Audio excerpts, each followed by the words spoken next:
watching Thrifty Kaniffy. Hello everyone and welcome to Thrifty Kaniffy. Well, today we're going to be doing another cleanup video. This one is the sample we're going to be using. This is a Electrician's knife. A little history about this particular knife. Oriskany Waterbury Felt was a textile mill plant in Oriskany, New York, and they were created in 1869. Closed their doors in 2013. They made a unique product, a belt of felt that was used in the production of paper stock. The felt was used to dry the paper stock.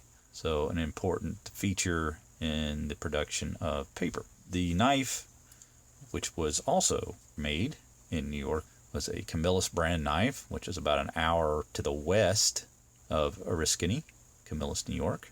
And this tank stamp dates this knife between 1960 and 1976.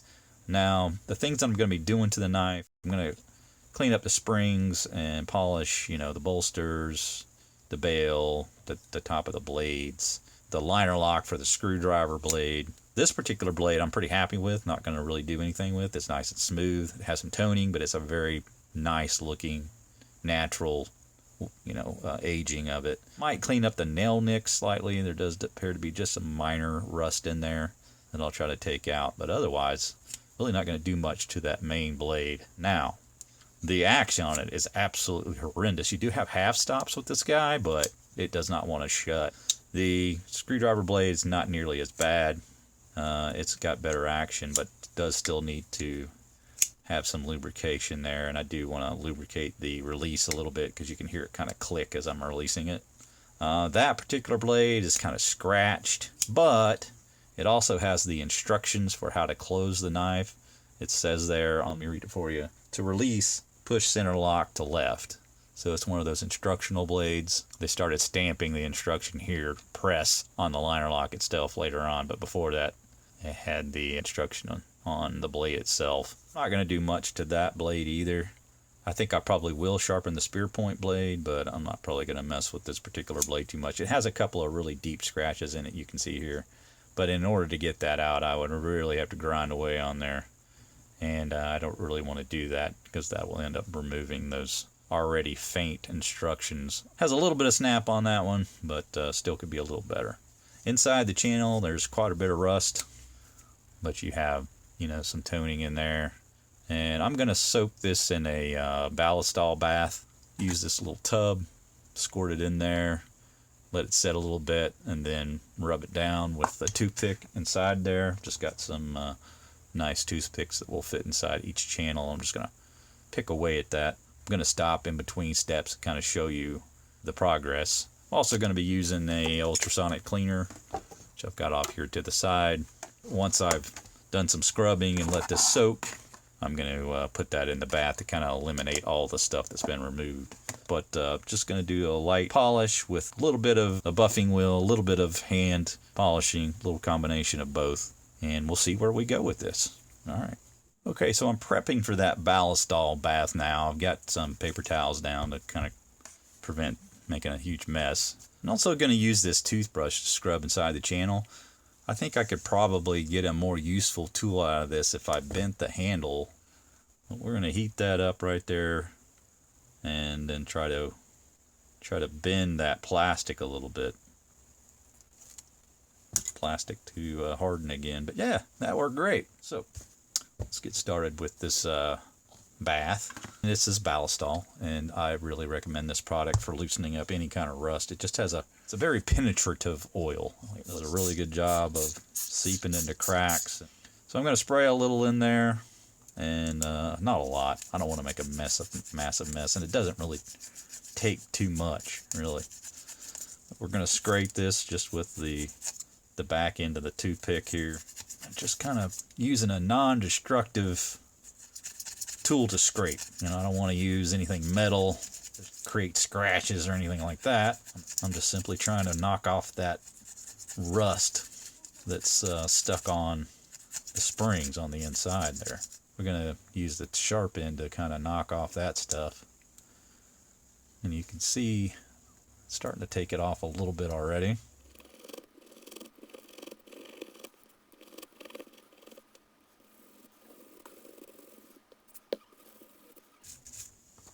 Alright, so you can see it's getting a lot cleaner down in the channel there. I've just used the toothpick and some of the toothbrush to kind of brush away in there. Okay, so now I've got it closed up, and I'm going to start working away just in this area here. Really work away at those springs. They're not too bad, really. I've seen a lot worse. It's just more light surface rust. But I squirted this toothbrush with ballistol as well, so it's inside the bristles. Just really work that area there, and then on top here as well. I'm going to loosen that up. Just really want to get that area clean as you can. Give it just a smidgen more oil. And while we've got the blades closed, I'm just going to go ahead and scrape on top of those as well with the toothbrush.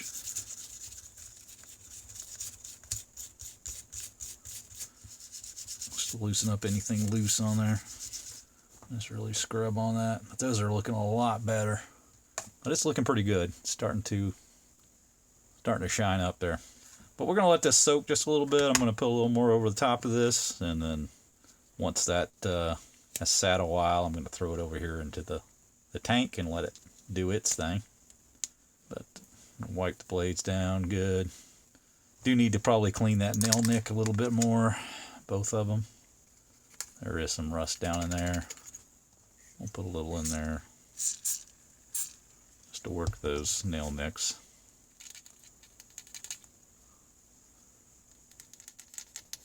Again, these toothpicks work great for non-destructive scraping. You know, that's kind of the idea. Is I will want to put something abrasive enough to knock the stuff off without damaging or scratching up anything in the process. So wood's a good alternative. Hard enough, but soft enough at the same time. I'm going to spray this down a little more inside the channel. Just kind of let it set for maybe about 15 minutes.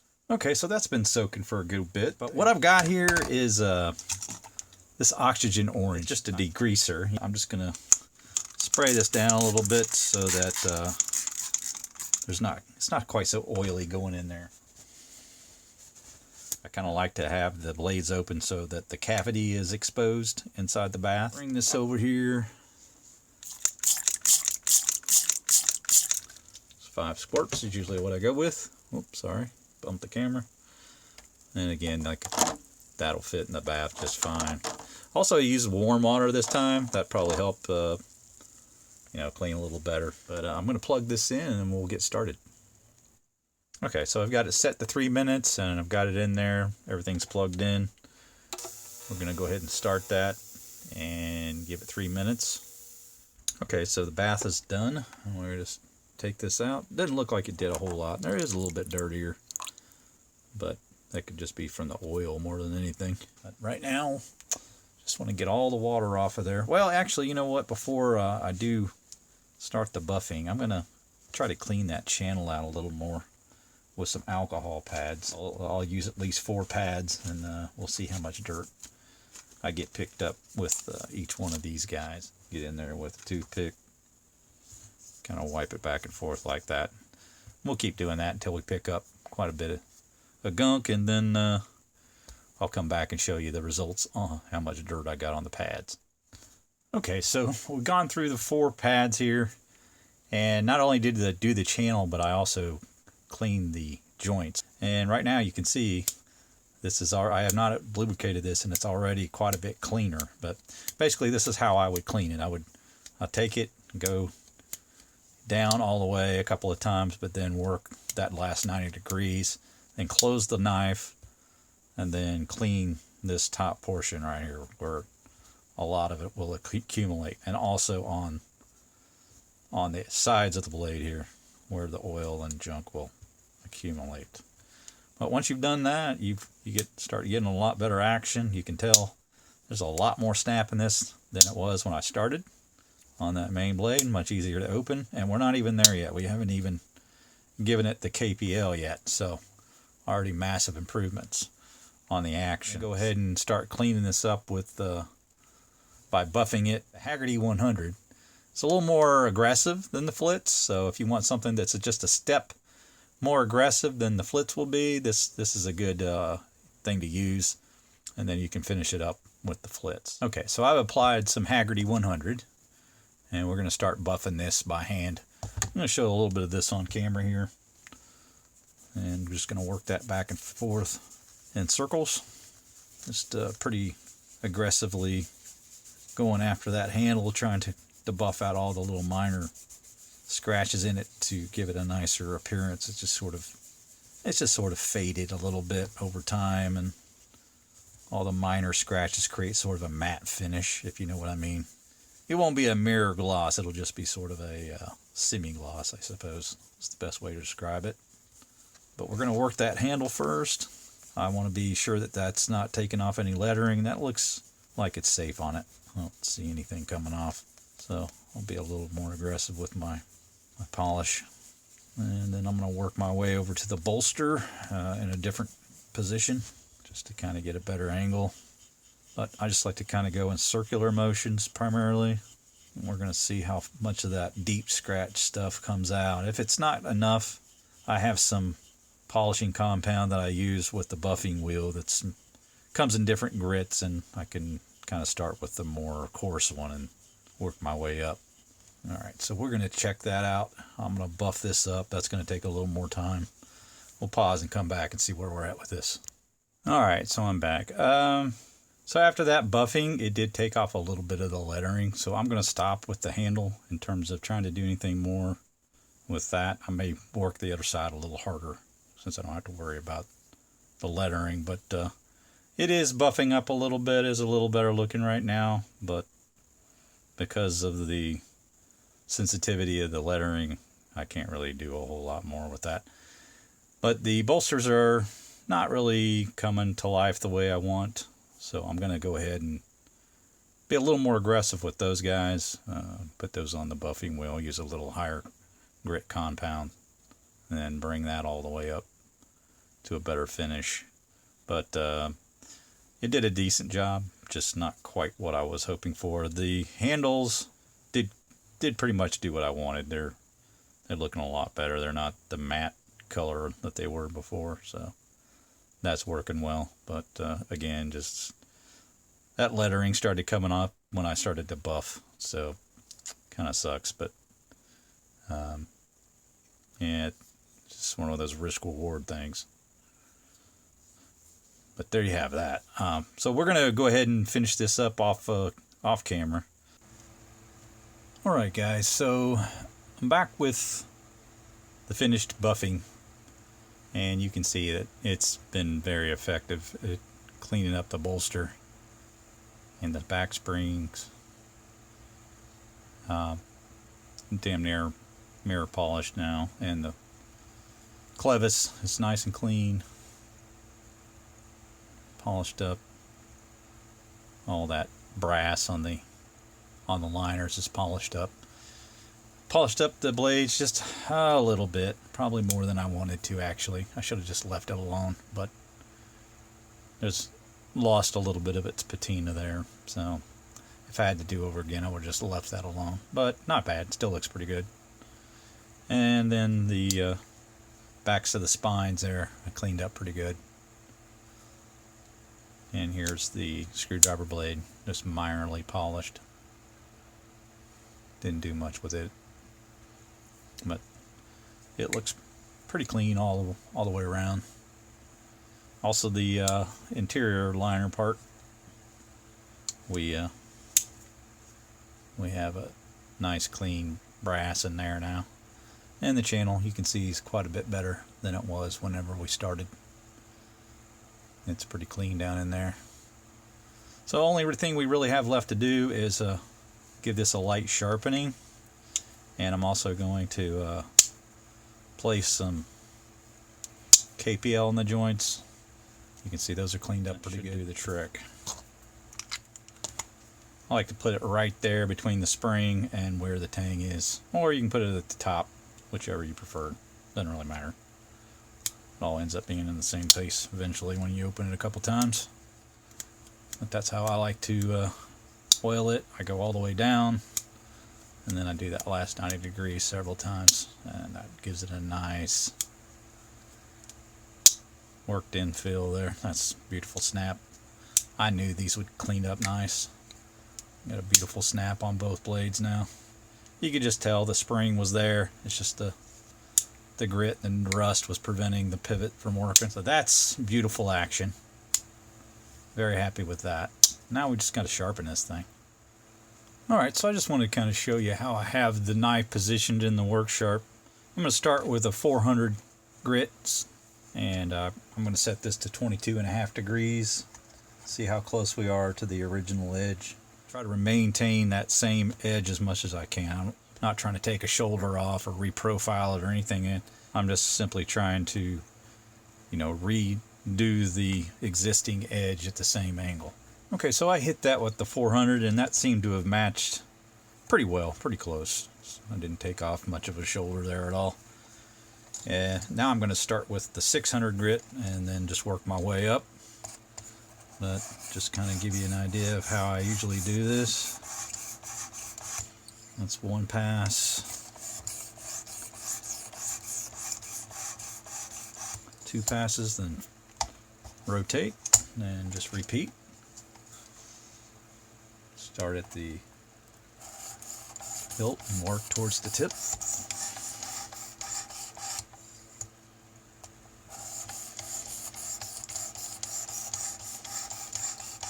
Alright, I'll just keep on working on that and then come back. Alright, we're up to the 800 grit now. I'm just going to do a couple passes with it. And what I'm looking for is I'm just trying to get the edge to where I can see it as I'm doing it. Just be able to visually see the edge. And as I move across there, I'm kind of feeling for the resistance of the stone on the blade.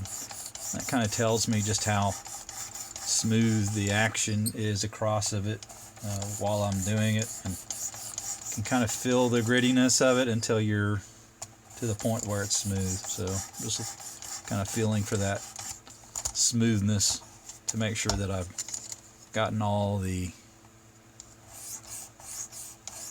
edginess out of it. That feels pretty good there. So I think I'm pretty much done on that side. I'm just going to give this one more little pass.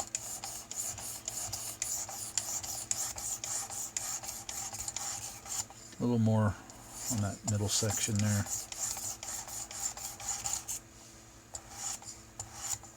I think I'm good on that side now. I'm going to go up to the hone.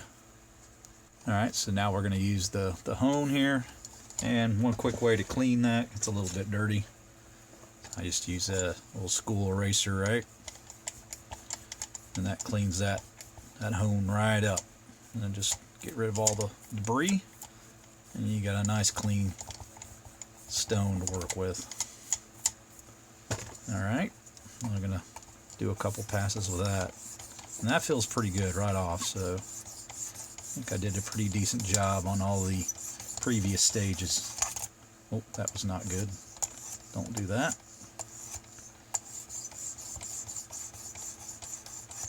Alright, feels pretty good. Don't think I'm going to have to do a whole lot with the hone.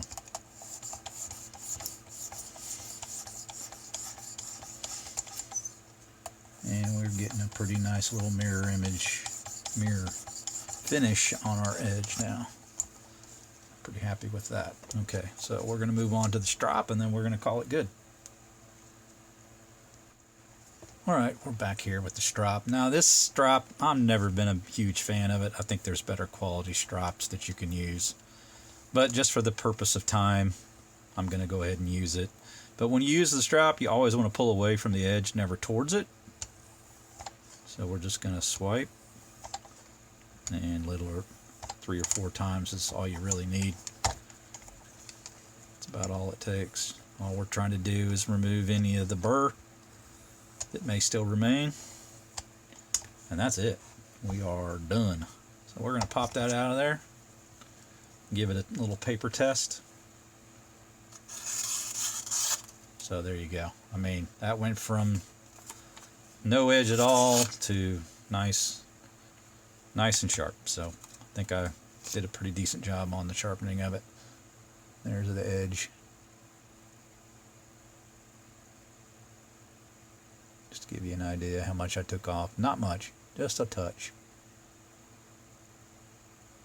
Just a touch. Alright, but that pretty well completes it. I mean, we've done everything I wanted to do. Have a wonderful snap on the blade.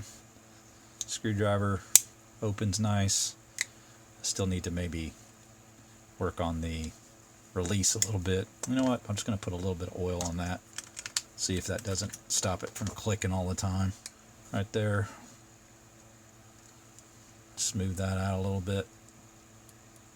That should help it lubricate as I'm releasing it. Yeah, I'm not hearing it pop anymore, so that's good. Just a little lubrication. It pops a little bit, but not too bad. You could probably file that just a touch to get it perfect, but no need to do that. You don't want to make the screwdriver blade loose or, you know, have a little play in it. So I'm just going to leave it like that. I can deal with a little bit of a pop. It's almost like an indication that you've opened it. But nice smooth action all around. Nice pull on it now, about 7.5 to 8. And Electrician's knives always have a decent pull on them, the better ones. Camillus ones in particular. So really happy with that. It turned out really nice. Probably even better than I anticipated. Bolsters are shiny. You got a nice clean handle now. Doesn't look like it's dull and flat. It's got a little bit of sheen to it. It looks clean. Only thing probably I would have done differently is just kind of left that blade alone. It had better patina on it. And I just barely touched it on the buffer and it took a lot off. So you just don't need to. If you like the way it looks, just leave it alone. Just don't be tempted to do that. So learn from my mistake. Also, you know, even just buffing this took some of that print off of there where it's harder to read it now. So may want to leave that alone as well. Just depends on what you think of the blade ahead of time in the process. You kind of lose the print that was on there about the instructions on how to close the knife, which is kind of historic. But this was a little bit of an experiment, so I've kind of learned from this and what not to do next time and what I did like. I will tell you that ballistol is just a deal. It just penetrates so well on the rust. Does a great job of removing the surface rust. So I will continue to go that route, and then use the ultrasonic cleaner as a way to remove the crap that I've loosened up. But that's going to do it for my cleanup, guys. Hope you enjoyed it. Beautiful little Oriskany Waterbury Felt's knife. Nice history to it. Camillus 1960 to 1976 Electrician's knife. There you go. We'll talk to you guys later. Take care.